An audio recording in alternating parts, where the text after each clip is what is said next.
Kunal sir,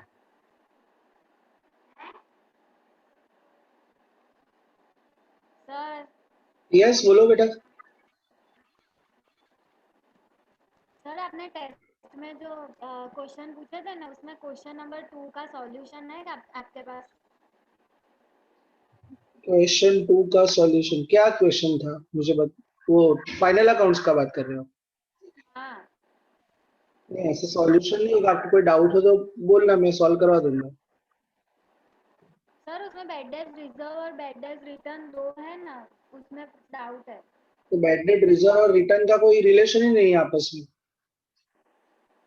क्या doubt है आपको? पर सर बैलेंस शीट टैली नहीं हो रही।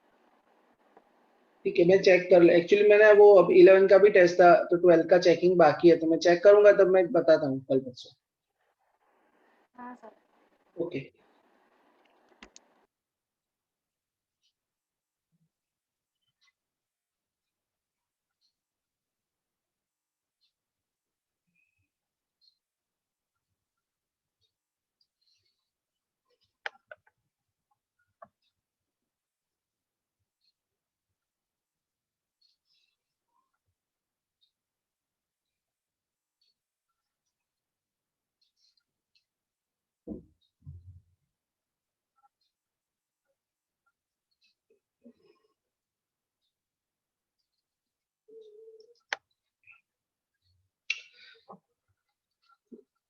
Okay, good morning to all.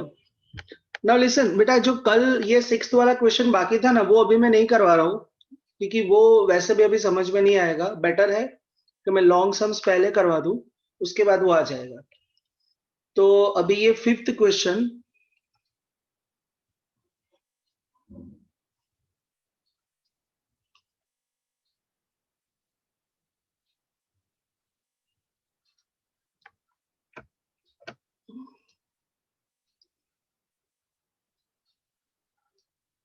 Okay,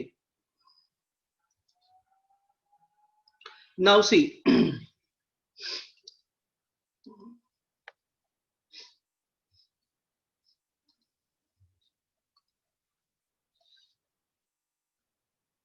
बेटा, जो भी रोल नंबर के बिना जिनका लॉगिन है ना, निकिता, एवरीडे में ना आपको इंस्ट्रक्ट नहीं करूंगा, बिकॉज एवरी टाइम आप विदाउट रोल नंबर लॉगिन करते हो।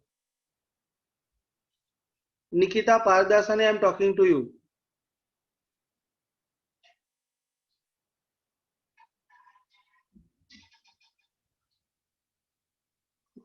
Yes sir.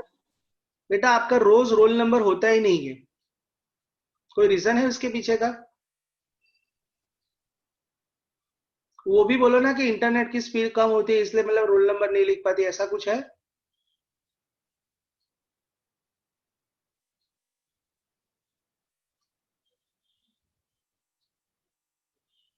Okay, now listen बेटा।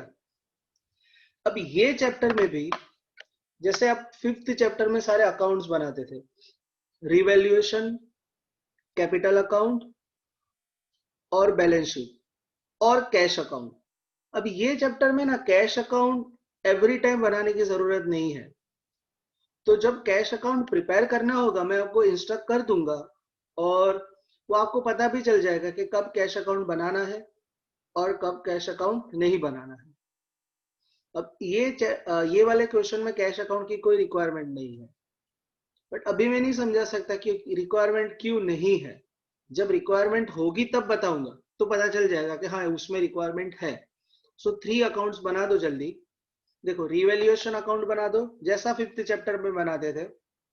रिवैल्यूएशन, पार्टनर्स कैपिटल और बैलेंस शीट। आप एक काम करना, जो फर्स्ट पेज है उस पे हाफ पेज पे रिवैल्यूएशन बनाना और हाफ पेज पे कैपिटल अकाउंट और सेकंड पेज पे बैलेंस शीट। और अगर कोई वर्किंग नोट होगा तो वो थर्ड पेज पे कर लेंगे। जल्दी बना दो। 3 accounts, be quick. Sir repeat करो तो। बेटा, 3 अकाउंट्स बनाने हैं, रिवैल्यूएशन, कैपिटल अकाउंट और बैलेंस शीट। फटाफट।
बेटा जिसका अकाउंट्स बन जाए तो आप लोग जस्ट हैंड रेज कर देना तो मुझे पता चले.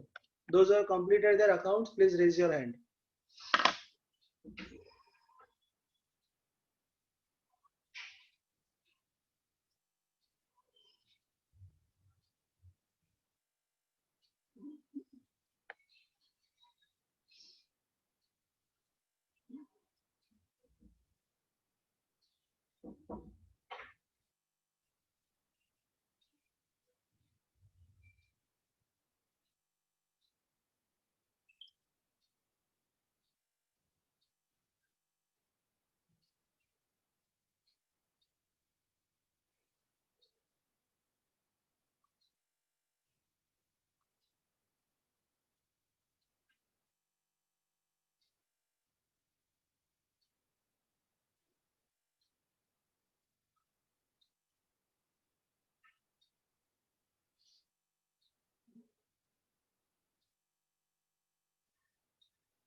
बेटा थोड़ा जल्दी करो फटाफट.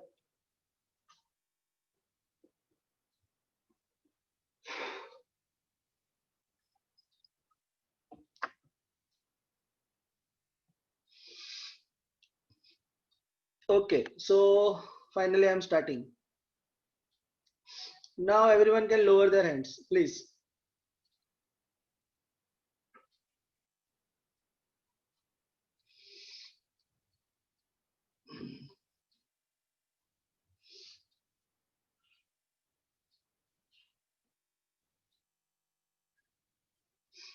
Okay.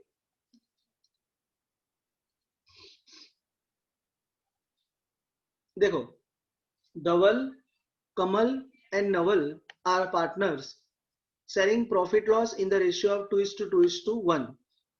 Naval retires on 31st/3/2016. Balance sheet of the firm as on 31st/3/2016. अब ये वाला जो क्वेश्चन है ना, ये चैप्टर के क्वेश्चन, उसमें समझो 90% चीजें सेम वही है जो 5th चैप्टर में थी. जस्ट मेन डिफरेंस क्या होगा, जैसे वो एडमिशन ऑफ पार्टनरशिप था या एडमिशन ऑफ पार्टनर था, तो उसमें ओल्ड बैलेंस शीट में 2 पार्टनर्स होते थे और जब हम न्यू बैलेंस शीट बनाते थे तो वो 3 पार्टनर्स हो जाते थे. इसमें क्या होगा कि ओल्ड बैलेंस शीट में भी हमें 3 पार्टनर्स दिख रहे हैं, धवल, कमल, नवल, और जब हम न्यू बैलेंस शीट बनाएंगे तो रिटायर कौन हुआ? नवल. नवल रिटायर हुआ. हाँ, तो जो रिटायर हो गया वो निकल जाएगा और बाकी जो बच रहे हैं, बराबर, तो वो आ जाएंगे 2, क्योंकि नवल रिटायर हो चुका है. बाकी कुछ भी प्रॉब्लम नहीं है. अब जो पार्टनर रिटायर हो जाता है उसका कैपिटल अकाउंट कैसे सॉल्व करते हैं ना, वो ही एक चीज सीखना है, दैट्स इट. और वो भी इस ये वाले क्वेश्चन में तो इतना कुछ है नहीं, बहुत इजी है. आगे फिर जैसे जैसे समझाएंगे तो उसमें अलग अलग कंडीशंस आएगी. ये तो बहुत ही सिंपल क्वेश्चन है, आपको लगेगा ही नहीं कि मैं कुछ नया सिखा रहा हूँ. हाँ, बट वो लोगों को जिसने कुछ सीखा हुआ है, बाकी को तो आई डोंट नो. अब टिक कर दे अपने अकाउंट्स.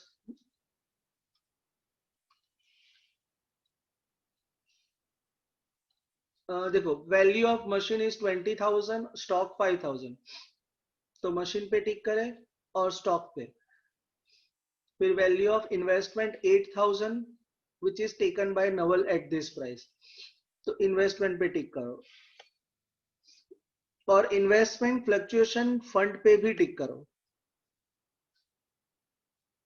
फिर an amount included in creditors is no longer payable, तो क्रेडिटर्स पे भी टिक करो.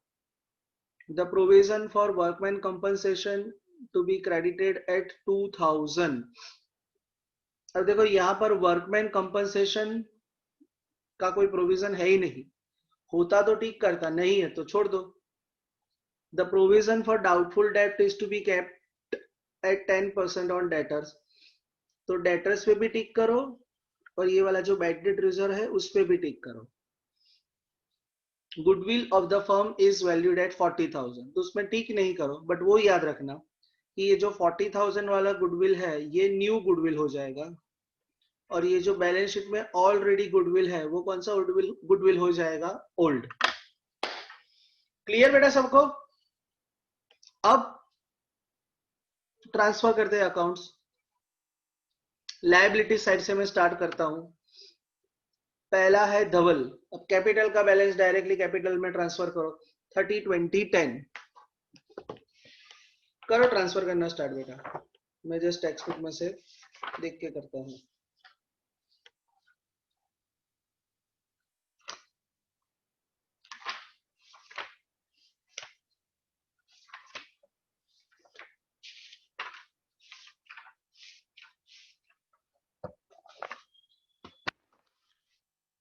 ओके,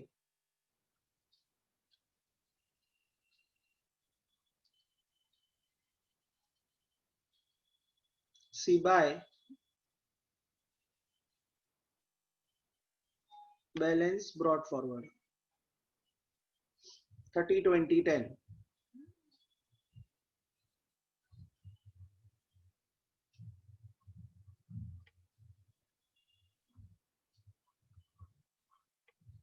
जनरल रिजर्व बोलो, क्या करेंगे जनरल रिजर्व का? पार्टनर्स में डिस्ट्रीब्यूट होगा ओल्ड रेशियो में। अब यहाँ पर ओल्ड रेशियो क्या है, 2:2:1, तो 5,000 2:2:1 में डिस्ट्रीब्यूट करो तो 2,000 और 1,000।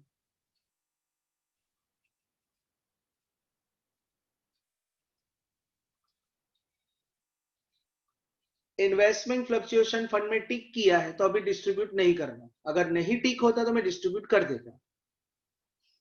लिसन, जिनको 5th चैप्टर में जो भी थोड़े बहुत प्रॉब्लम्स थे या डाउट्स थे तो वो भी ये चैप्टर में क्लियर हो जाएगा, बिकॉज वही सारी सेम चीज यहाँ पर भी है।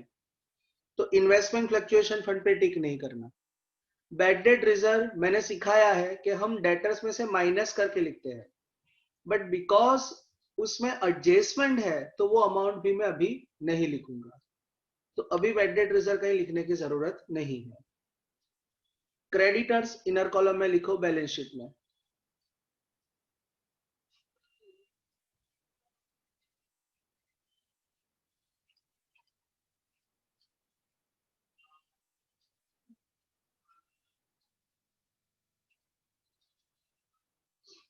गुडविल बोलो, क्या करेंगे ये गुडविल का? ओल्ड पार्टनर्स में डिस्ट्रीब्यूट। यस, ओल्ड रेशियो में डिस्ट्रीब्यूट करेंगे। लिसन, आप ऑलवेज रेशियो याद रखना। ओल्ड रेशियो में डिस्ट्रीब्यूट होगा गुडविल।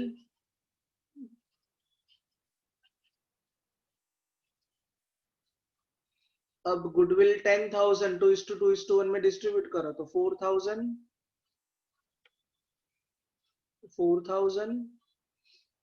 एंड 2,000। अब सारी असेट्स है तो असेट साइड लिख देते हैं।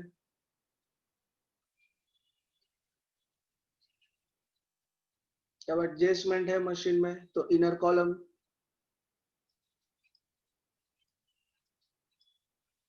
इन्वेस्टमेंट में भी एडजस्टमेंट है।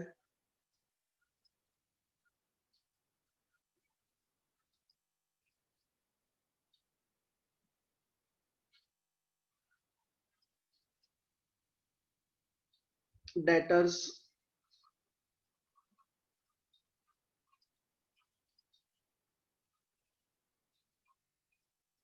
इसमें एडजस्टमेंट है। स्टॉक में भी एडजस्टमेंट है।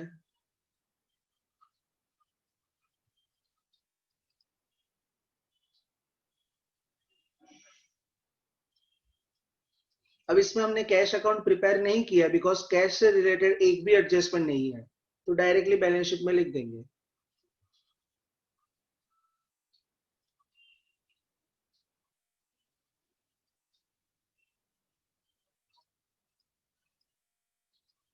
लिख दो। कोई डाउट बेटा कोई भी अकाउंट में कि कौन सा अकाउंट क्यों कहाँ लिखा?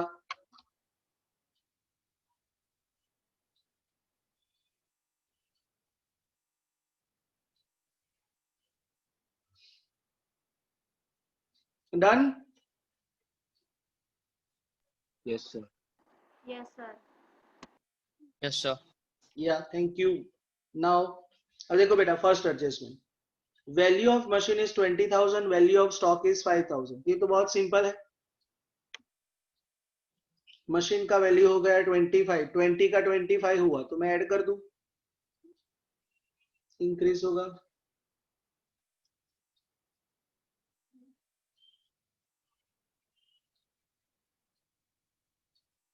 $25,000 और स्टॉक का वैल्यू 5,000 हो गया तो वो रिड्यूस कर दूं.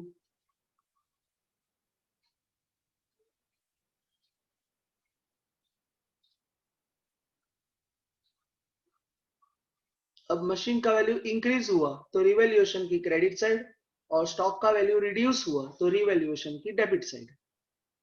दोनों 5,000. मशीन क्रेडिट साइड,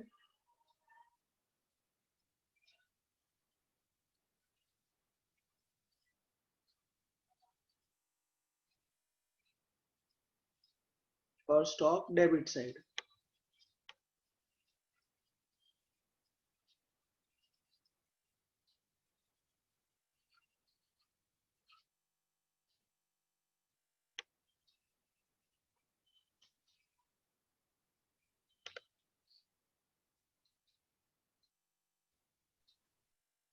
अब नेक्स्ट एडजस्टमेंट देखो, value of investment is 8,000 which is taken by Naval at this price. ध्यान से सुनो, जो इन्वेस्टमेंट का ओरिजिनल वैल्यू है, सो वो ओरिजिनल वैल्यू है 10,000. अब यहां लिखा है कि 10,000 की उसकी जगह वैल्यू हो गया 8,000 which is taken by Naval at this price. और वो इन्वेस्टमेंट नवल ले गया एट दिस प्राइस, मतलब वो 8,000 में इन्वेस्टमेंट ले गया. तो सिंपली इसको ऐसे समझा सकता हूं कि investment is taken over by Naval at 8,000. मतलब इन्वेस्टमेंट तो गया. अगर इन्वेस्टमेंट गया तो इन्वेस्टमेंट का वैल्यू कितना हो जाएगा? 0. कौन ले गया? नवल. अब नवल इन्वेस्टमेंट ले गया तो वो उसके कैपिटल अकाउंट की डेबिट साइड लिखेंगे 8,000. क्यों 8,000? बिकॉज वो कितने में ले गया इन्वेस्टमेंट? 8,000 में ले गया. अब 10,000 का इन्वेस्टमेंट वो 8,000 में ले गया, तो बोलो 2,000 का क्या हुआ? Loss. Loss.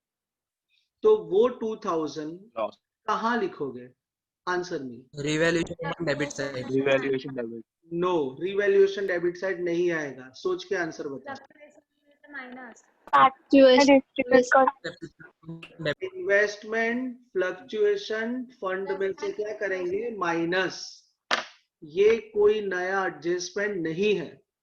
ऐसा सेम एडजस्टमेंट 5th चैप्टर में था कि अगर इन्वेस्टमेंट का कोई भी लॉस हो तो वो लॉस आप किसके सामने एडजस्ट करते हो? इन्वेस्टमेंट फ्लक्चुएशन फंड या इन्वेस्टमेंट फ्लक्चुएशन रिजर्व.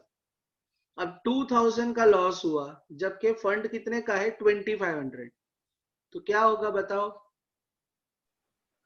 500 जो बचेंगे वो पार्टनर्स में डिस्ट्रीब्यूट कर देंगे. Very good. अब देखो, सपोज ये लॉस ना होता तो पूरा 2,500 डिस्ट्रीब्यूट करते जो फंड का है, बट 2,500 में से 2,000 का लॉस माइनस कर दे तो जो 500 बच जाएगा वो डिस्ट्रीब्यूट कर देंगे. तो देखो, वन बाय वन में इफेक्ट्स देता हूं. पहले तो देखो, इन्वेस्टमेंट गया तो इन्वेस्टमेंट में से मैं ये वैल्यू क्या कर दूं? माइनस. क्या लिखूंगा मैं? Taken by Naval. यहां आपको माइनस करना है पूरा 10,000. मतलब बाहर इसका वैल्यू क्या हो जाएगा? 0. 0 क्यों होगा? बिकॉज इन्वेस्टमेंट तो चला गया. कहां गया? नवल के पास. तो नवल के अकाउंट की डेबिट साइड लिखेंगे 8,000 और यहां मैं लिखूंगा investment.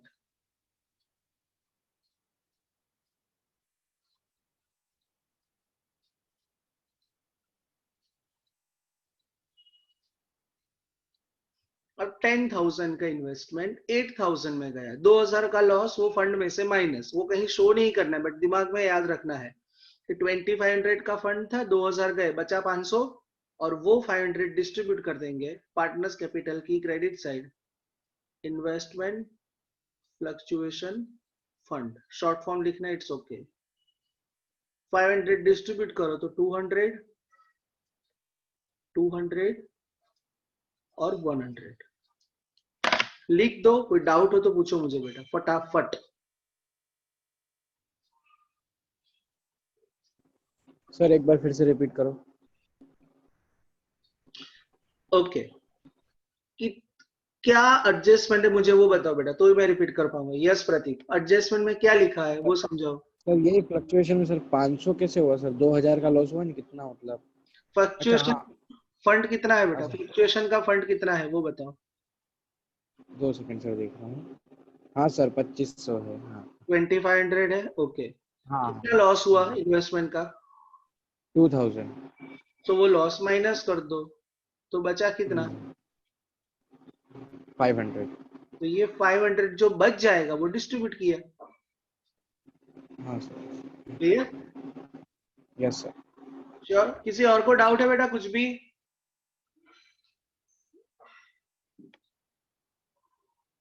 Okay, so now moving to next adjustment. An amount of 5,000 included in creditors is no longer payable. 5,000 पे करने की जरूरत नहीं है, तो हमारे क्रेडिटर्स कम हो गए, तो क्रेडिटर्स में से क्या करूंगा, माइनस, नॉट टू पे ऐसा लिख देना, या लेस लिख दोगे तो भी चलेगा। 5,000 बोलो, ये 5,000 का second effect, revaluation account credit है। Credit side. revaluation account credit side because it is one sort of gain.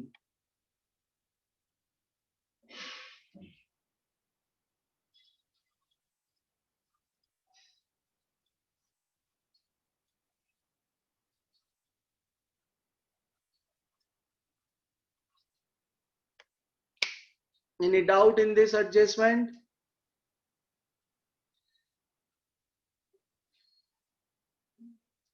चलो आगे चलते हैं। The provision for workman compensation is to be credited at 2,000. अब जनरली है ना, ये जो credited लिखा है ना, उसकी जगह पर मैं आपको दूसरा वर्ड बताता हूं, created, तो आपको मुझे ये समझाने में ज्यादा प्रॉब्लम नहीं होगा। अब देखो मैं सेंटेंस पढ़ रहा हूं, इंस्टेड ऑफ क्रेडिटेड मैं बोल रहा हूं created. The provision for workman compensation is to be created at 2,000. मैंने क्यों created बोला, बिकॉज देखो बैलेंस शीट में वर्कमैन कंपनसेशन है ही नहीं, मतलब वर्कमैन कंपनसेशन का रिजर्व है ही नहीं, रिजर्व नहीं है और हमें नया रिजर्व क्रिएट करना है। अभी तक जो एडजस्टमेंट था ना उसमें क्या था कि ऑलरेडी रिजर्व होता ही था, तो हम क्या जनरली एनालाइज करते हैं कि एडजस्टमेंट में कोई क्लेम हुआ हो तो जितना क्लेम है वो माइनस कर देते थे और जो अमाउंट बच जाए उसको डिस्ट्रीब्यूट कर देते थे। बट यहाँ पर तो है ही नहीं, हमको न्यू रिजर्व क्रिएट करना है।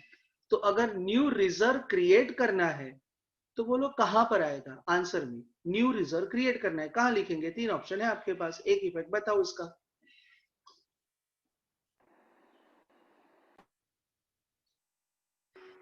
पार्टनर्स में डिस्ट्रीब्यूट करेंगे।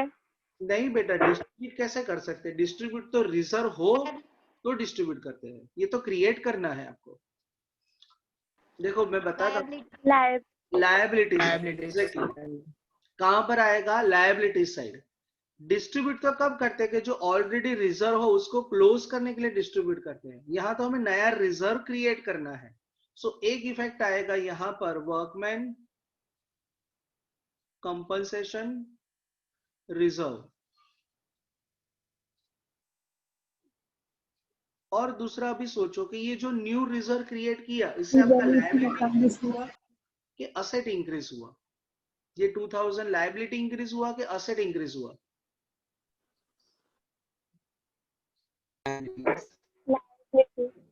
Liability. लायबिलिटीज इंक्रीज हुआ. सो अगर लायबिलिटी इंक्रीज हुआ है तो बोलो इसका सेकंड इफेक्ट कहाँ आएगा?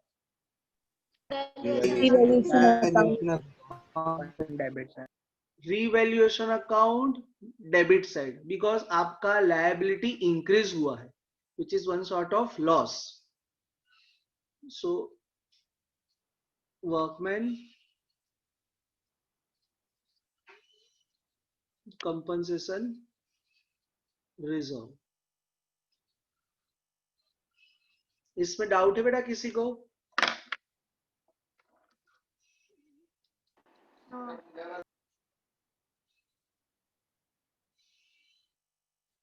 Okay. The provision for doubtful debt is to be kept at 10% on debtors. अब देखो डेटर्स कितने हैं? 30,000 के. 30,000 का 10% बोलो 3,000 होगा. यस.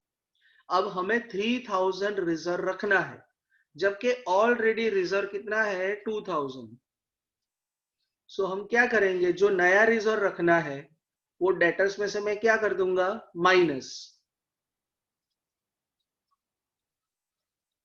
बट जब मैं ये 3,000 माइनस कर रहा हूं, सो मुझे एक चीज पता होना चाहिए कि ये 3,000 में से 2,000 तो ऑलरेडी था ही, तो मैंने 1,000 का रिजर्व इंक्रीज किया. बोलो दूसरा इफेक्ट कहां और कौन सा अमाउंट ऑलरेडी आपको आता है? Revaluation account debit side. Revaluation account debit side बराबर, बट अमाउंट कौन सा आएगा?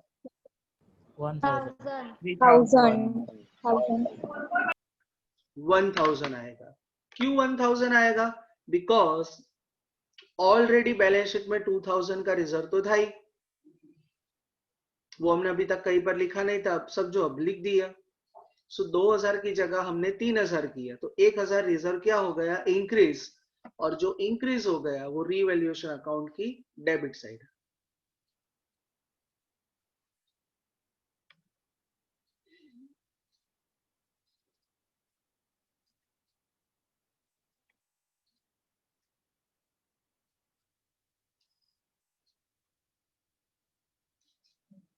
Goodwill of the firm is valued at 40,000. अब इसका कैलकुलेशन करना पड़ेगा, बट इतना कुछ डिफिकल्ट है नहीं, तो आई वांट के लिख के सॉल्व करने की जरूरत नहीं है. कौन सा पार्टनर रिटायर हुआ? Answer me. नोवल. नवल हुआ ही. ओके. सो नवल का प्रॉफिट का शेयर क्या है बताओ? 1%.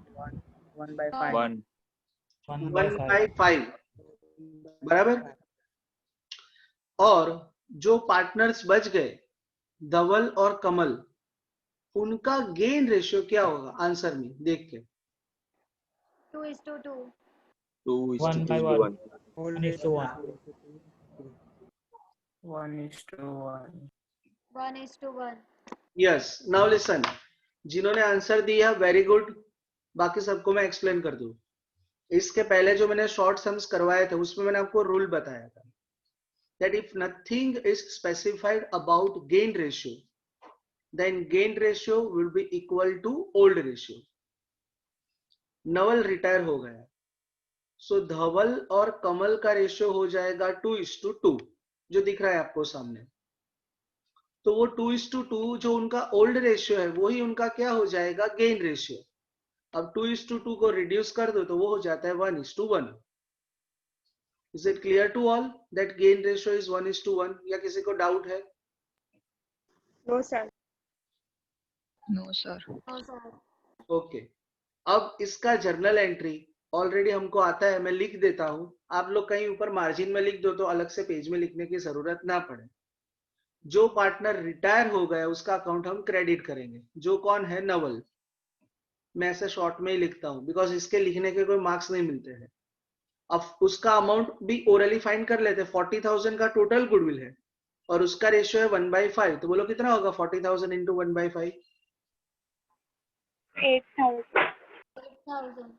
8,000 होगा. और डेबिट करेंगे हम जो दो पार्टनर बचे, कौन, धवल और कमल।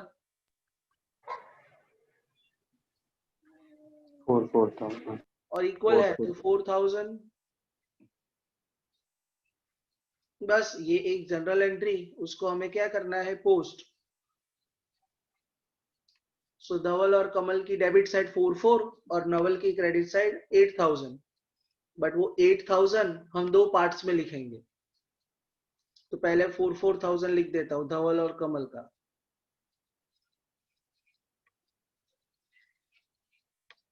और यहां आएगा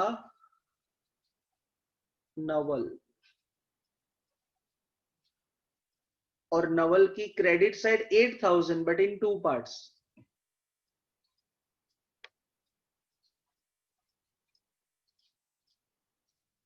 $4,000 उसे देगा कौन, धवल।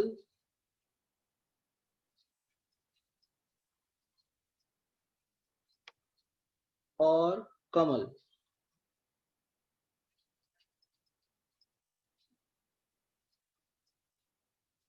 लिख दो बेटा, कोई डाउट हो तो पूछो मुझे फटाफट।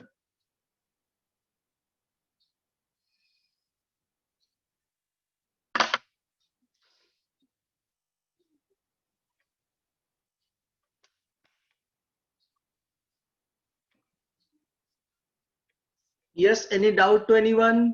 Good boy, good girls. No sir. Okay. Now, अब सारे एडजस्टमेंट हमारे खत्म हो गए, इसमें कोई डिफिकल्ट एडजस्टमेंट है भी नहीं। तो अब सिंपली जैसे 5th चैप्टर में हम 1 by 1 अकाउंट्स क्लोज करते थे, सबसे पहले क्लोज करेंगे रीवैल्यूएशन। मैं जैसे जैसे क्लोज करवाता हूँ वैसे वैसे समझाता जाता हूँ। रीवैल्यूएशन क्लोज करो, देखो क्रेडिट साइड का टोटल ज्यादा है 10,000।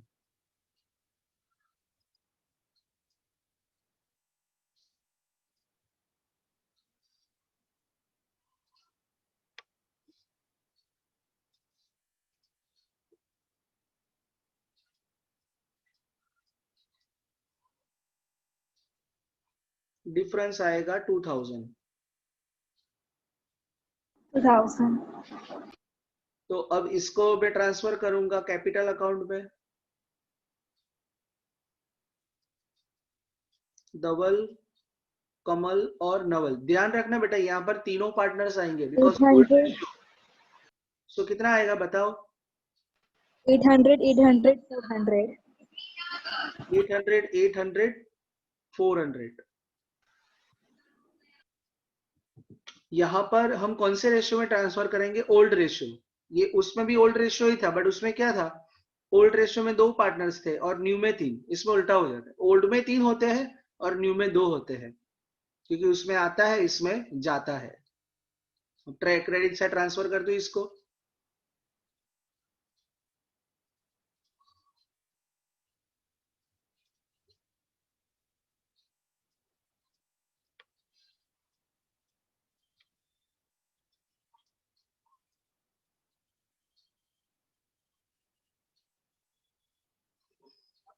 ओके, अब जो मुझे समझाना है, जो ये चैप्टर में अलग है,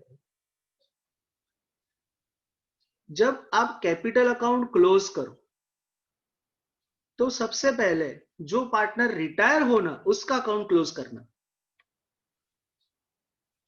अब यहां पर रिटायर कौन हो रहा है, नवल। अब नॉर्मली हम कैपिटल अकाउंट क्लोज कैसे करते हैं, क्रेडिट साइड का टोटल करते हैं, उसमें से डेबिट माइनस करते हैं, और फिर वो जो बैलेंस है वो बैलेंस कैरी फॉरवर्ड, और वो बैलेंस हम लिख देते हैं बैलेंस शीट में। बट ऐसा आप रिटायरिंग पार्टनर के लिए नहीं कर सकते, क्योंकि उसका बैलेंस आप नई बैलेंस शीट में नहीं लिखोगे। तो अब क्या करने का, तो उसके लिए ना हर एक क्वेश्चन में अलग अलग कंडीशंस लिखी होगी, बट ये बिकॉज फर्स्ट क्वेश्चन इसमें कोई कंडीशन नहीं है। तो जब कुछ भी कंडीशन ना हो तो क्या करने का वो मैं समझाता हूं। अब एक प्रैक्टिकल चीज समझो, कोई भी पार्टनर रिटायर होगा तो उसको क्या करना पड़ेगा, आपको उसका जितना कैपिटल का बैलेंस है वो आपको उसको वापस लौटाना पड़ेगा। बोलो पता चला, जो भी पार्टनर रिटायर होगा उसको उसका पैसा लौटाना होगा, लौटाना होगा। पता चला कि नहीं। Yes sir. Yes, sir. अब वो कैसे लौटा सकते हो? अगर आपके पास सपोज मान लो कैश पड़ा है तो उसको पैसा दे दो, ले लेगा। बट ये क्वेश्चन में ऐसा कहीं पर भी नहीं लिखा हुआ कि हमने उसको कैश दिया। तो कुछ भी ना लिखा हो ना, तो वो जो भी उसका अमाउंट आता है that is called due amount. Due amount मतलब उसको इतना पैसा हमें रिटर्न करना है। तो उससे रिलेटेड कोई भी कंडीशन ना हो तो वो ड्यू अमाउंट उसका लोन हो जाता है। लोन हो जाता है मतलब हम ऐसा समझेंगे, जो ये पार्टनर्स बचे ना धवल और कमल, कि ये जो पैसा हमें नवल को रिटर्न करना है वो अभी हमारी लोन हो गई, जो आज नहीं तो कल हम उसको रिटर्न कर देंगे।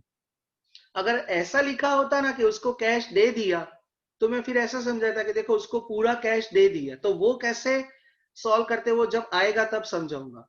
अभी कुछ भी नहीं लिखा है तो उसका कंडीशन क्या है? If nothing is specified related to due amount of retiring partner, then the same amount is transferred to his loan account. तो अब नवल का अकाउंट हम क्लोज करते हैं। क्रेडिट साइड का टोटल बताओ मुझे। 19,500. 500. 19,500 is it correct? Yes sir. Yes, sir. Yes, तो sir. 19,500 में से ये 10,000 माइनस करेंगे तो 9,500 आएगा, बराबर?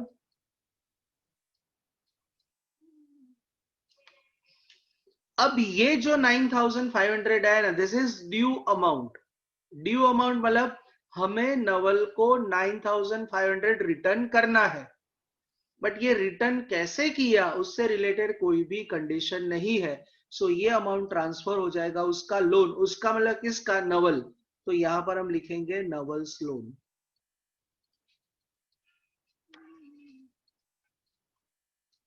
और ये फॉर्म का लोन हो जाएगा तो इसका सेकेंड इफेक्ट आएगा बैलेंस शीट लायबिलिटी साइड।